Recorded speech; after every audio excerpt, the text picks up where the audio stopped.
क्या मैं तुम्हारे हुस्न का और नजारा कर सकता हूँ?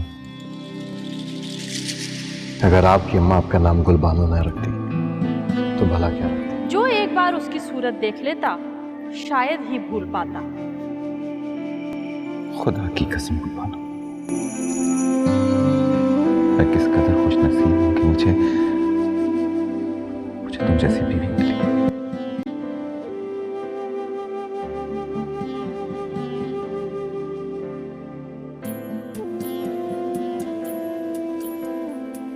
तेरे हाथ से तो मरना भी कबूल है।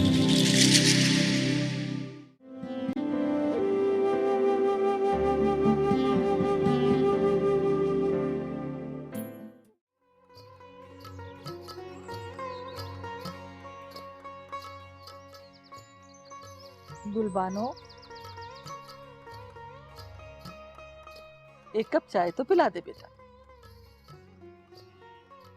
और गुलबानो ऐसी लचकती लहराती चकराती उठी कि मानो इंसान ना हो धुआं हो। धुआं भी शायद इस कदर बल नहीं खाता, अम्मा ने सोचा। और जब वो चाय की प्याली रखकर वापस पलटी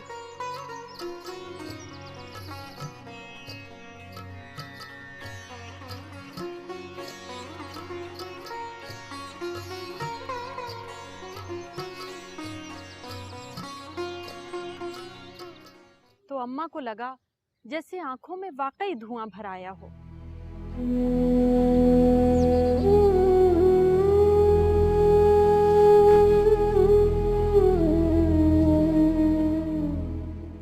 आंखें भर सी आईं। अम्मा ने गुलबानो की तरफ देखा। वो लचकती महकती बावर्ची खाने की तरफ जा रही थी। साड़ी में उसका सरापा हिलकोरे ले रहा था और कमर तो इस कदर पतली थी कि अगर कोई कोशिश करता तो कलाई की चूड़ी शायद कमर में पहना देता। जो भी कपड़ा पहन लेती यूं लगता कि अब मुश्किल से ही उतरेगा। जोबन तो सब पर आता है, मगर गुलबानो पर ऐसा जोबन आया कि बस। खतरे का निशान जहां हो लोग उसके आसपास सुर्ख निशान लगा दिया करते हैं, लेकिन गुलबानो तो खुद सुर्ख निशान थी, सरापा खतरे की अलामत। जो एक बार उसकी सूरत देख लेता शायद ही भूल पाता, लेकिन अगर उसकी सूरत के साथ उसका सरापा भी देख लेता तो कभी भूल ना पाता, मिट जाता। बैजवी चेहरा, चंपई रंगत, कटी कटी आंखें, जैसे खट्टी कैरी की काशें सजा कर रख दी गई।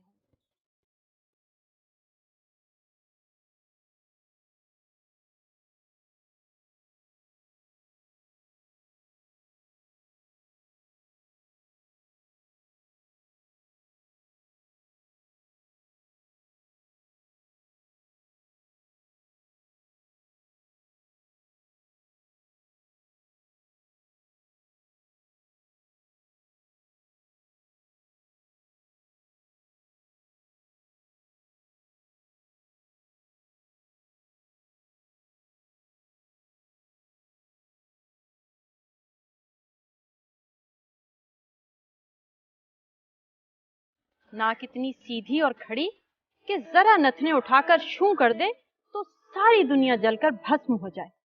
बाल इतने घनेरे कि कभी नहाकर अगर पीठ पर खुले छोड़ देती तो बाल इधर उधर आस पास आगे पीछे यूं झूलते कि लगता स्याह फर का कोट पहन रखा।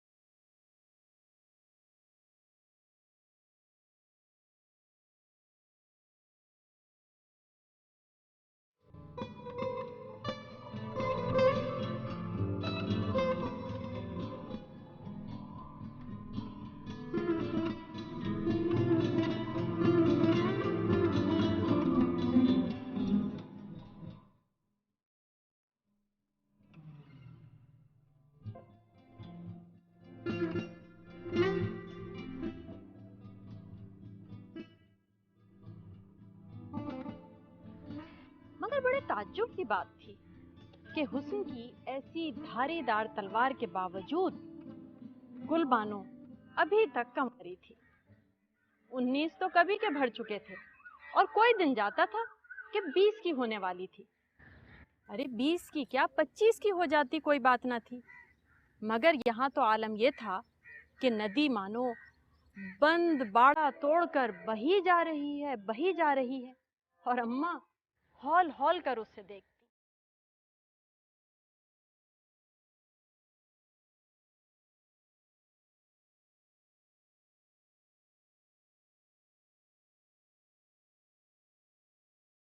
आय हाय, मुआ हिंदुस्तान क्या तकसीम हुआ कि सारे लड़के उड़न छू हो गए।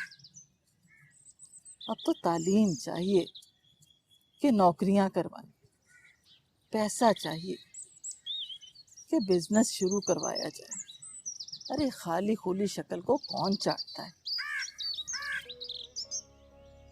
वाकया भी यही था। गुलबानो के सरापे का मोल लेने वाले, उसकी खूबसूरती को ताकने वाले जितने कुछ भी थे सब शादीशुदा थे, जो एक बदमज़ा हांडी खाते खाते बोर हो चुके थे। ऐसे में चटपटा शामी कबाब देखकर मुंह में पानी आना ही था। लेकिन अम्मा अपनी बेटी को ऐसे दांतों में देने को तैयार ना थीं, जो पहले ही भुने कलेजे खाकर बैठे थे। खुदा जिसे भी ज़मीन पर लाया है जोड़े के साथ लाया है। क्या चरिंद, क्या परिंद, क्या हैवान, क्या इंसान, मादा सबके साथ है। तो फिर गुलबानो कैसे कंवारी रह सकती थी।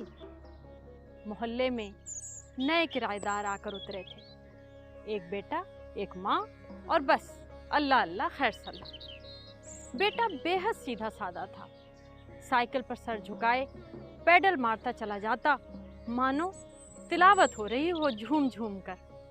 नजरें नीची, सर झुकाए, कई बार तो मोटरों और बसों से टकराते बचा।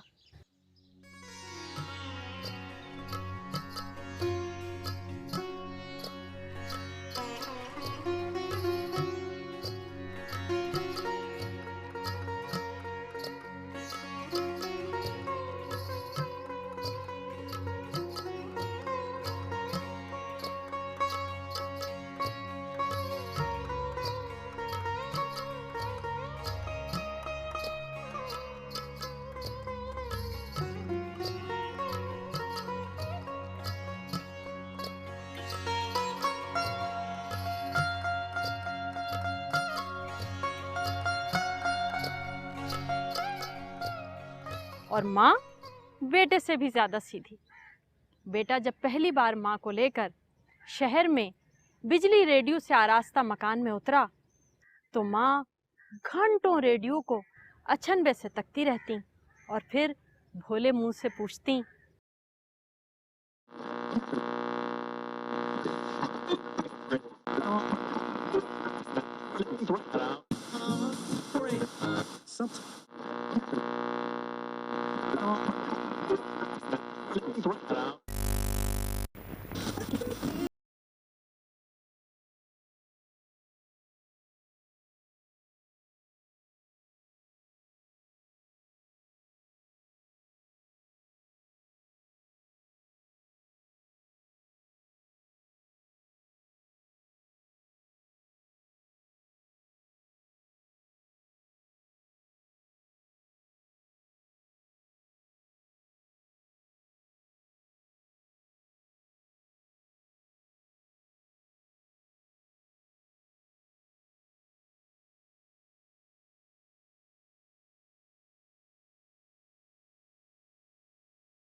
बहा भी दे मेरी हालत पे आज दो आंसू।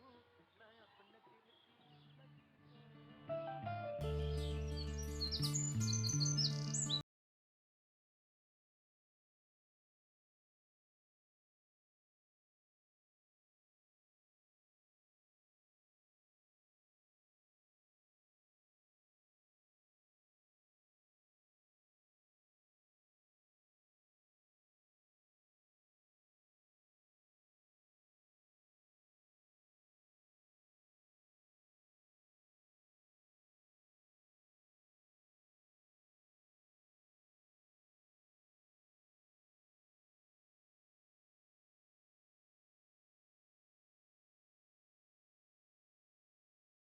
नसीब के भाग जागेंगे। भाई अभी तक तो मैंने किसी को जवाब नहीं दिया, मगर इसी बरसात के बाद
आपका शुक्रिया।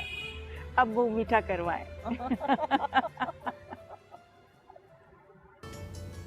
इस परी को मैं कहाँ कहाँ छुपा कर रखूंगा।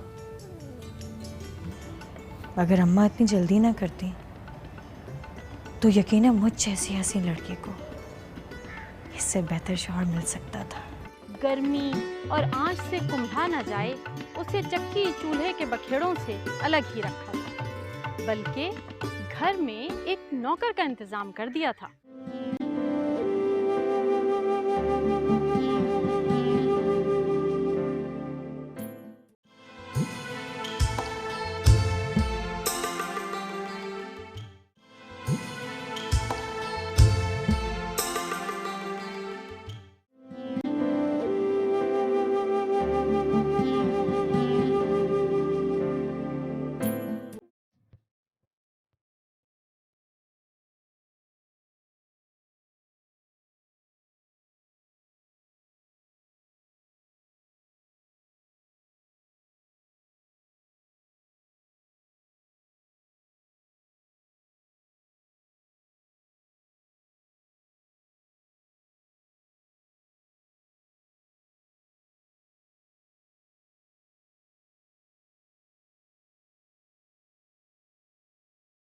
गुलबानो अपनी जसामत के लिहाज से अपने माँ बाप पर लाख भारी सही, मगर हकीकत तो यही थी कि वो अभी ज़िंदगी के उस दौर में हरगिज़ दाखिल नहीं हुई थी जहाँ अपना वजूद अपने आप पर बार महसूस होने लगे।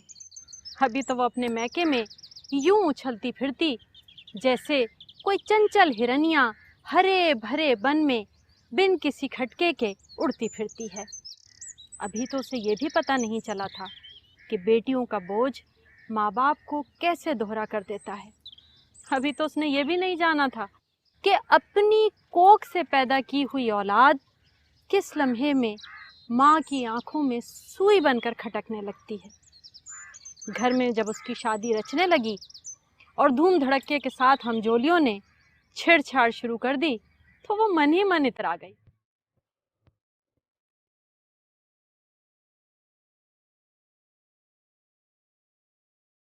और मांझे वाले दिन पीले पीले लिबास में पहली मर्तबा उसने बड़ी सोची समझी निगाहों से आईने में अपना जायजा लिया।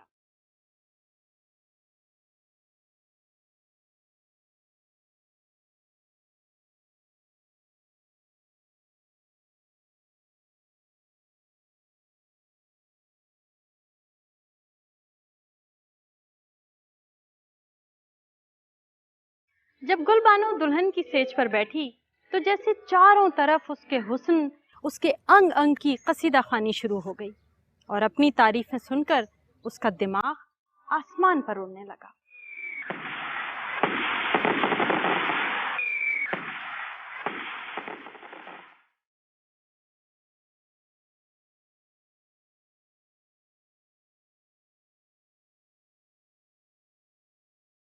दुल्हन तो परी है परी, सिराज की तो किस्मत खुल गई।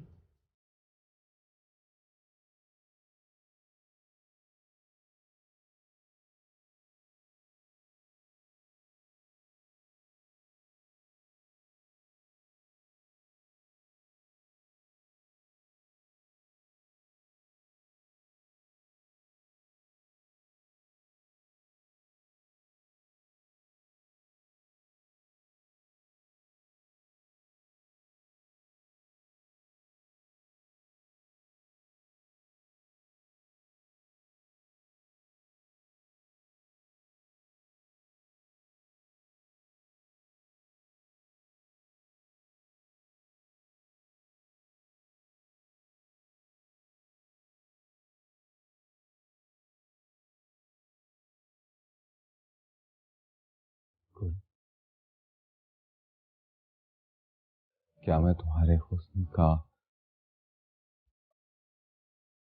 और नजारा कर सकता हूँ? गुलबानो अपने बदन को झटक कर अपने लाल सरसराते कपड़ों, गहनों, फूलों, खुशबुओं को झटकाती यूं उठी कि सिराज देखता रह गया। और फिर उसने अपनी लंबूतरी आंखों से जब सिराज को देखा तो बस सिराज मिट गया, फना हो गया। वो नजरें जो हर वक्त झुकी रहती थीं अब झुकने और गुल से हटने को तैयार ही ना थीं। बड़ी ही मुश्किल से सिराज ने अपने आप को संभाला और जहन पर जोर देकर सोचने लगा।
एक ही रात में गुलबानों में औरतपन के सोए हुए सारे जज्बे जाग उठे।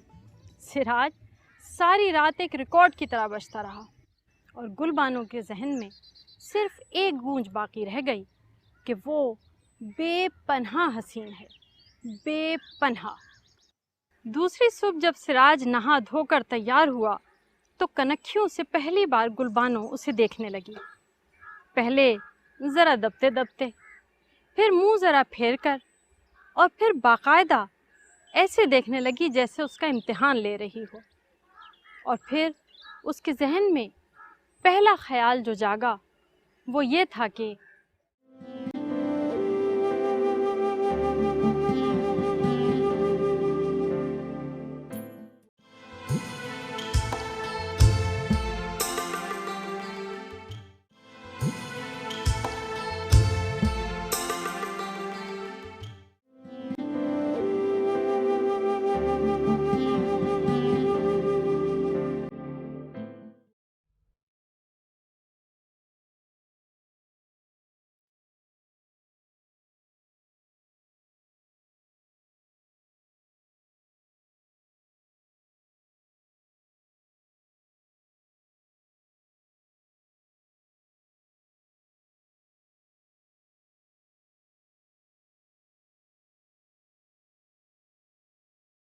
अगर अम्मा इतनी जल्दी ना करती तो यकीनन मुझ जैसी हसीन लड़की को इससे बेहतर शौहर मिल सकता।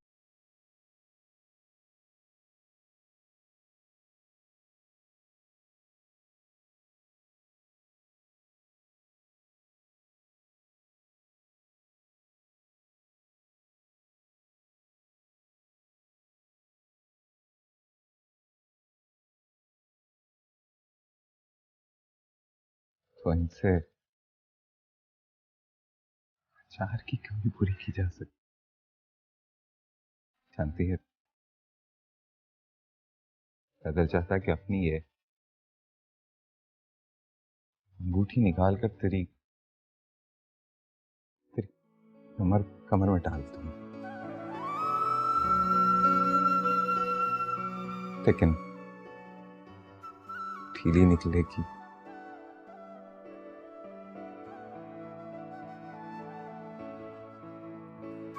तेरी ये जुल्फें, चल अच्छा है तूने सर्दियों में मेरे कोट का फर्श बचा दिया।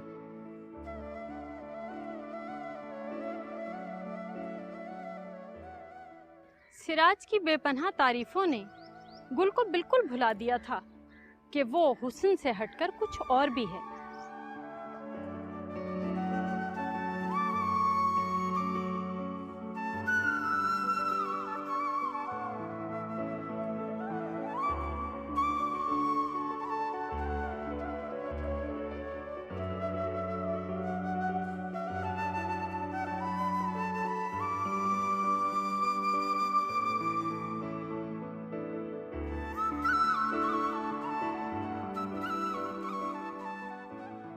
बीवी है, बहू है, घर वाली है, जिसके कुछ काम होते हैं, कुछ जिम्मेदारियां होती हैं। सिराज को बस यही धुन समाई रहती कि गुल को खूबसूरत से खूबसूरत चीज़ें लाकर पहनाए उड़ाए ताकि वो खूब से खूब तर होती चली जाए।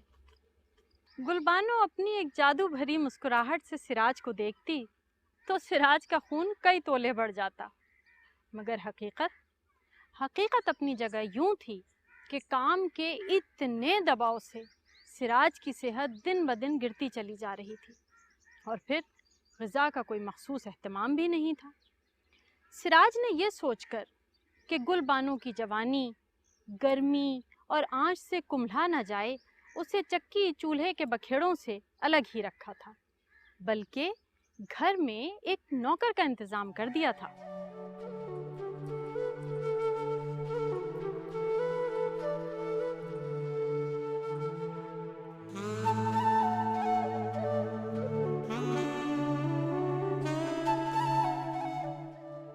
अरे साहब, आपने तो अभी तक कुछ खाया ही नहीं, सब तो वैसे का वैसा ही। खाने की भूख अब किससे है? अपनी तो भूख प्यार सब खत्म। काम के बार और इश्क के इस फेर में सिराज तो आधा रह गया और गुलबानो पूनम के चांद की तरह जगमगाने लगी। एक दिन छुट्टी वाले रोज दोनों पिक्चर देखने के लिए जाने को तैयार हुए।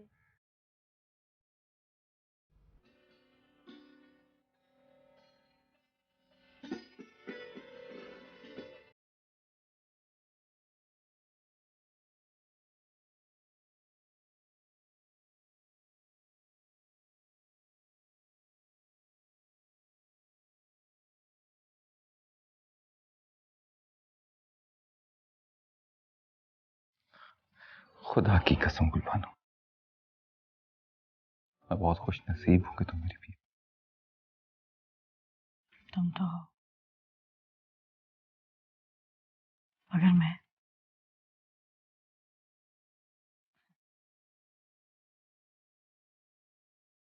गुल,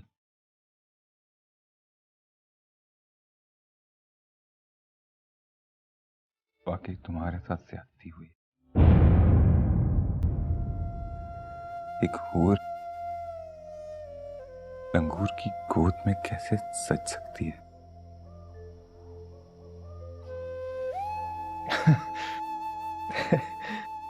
हाँ, सही तो कहा। चले।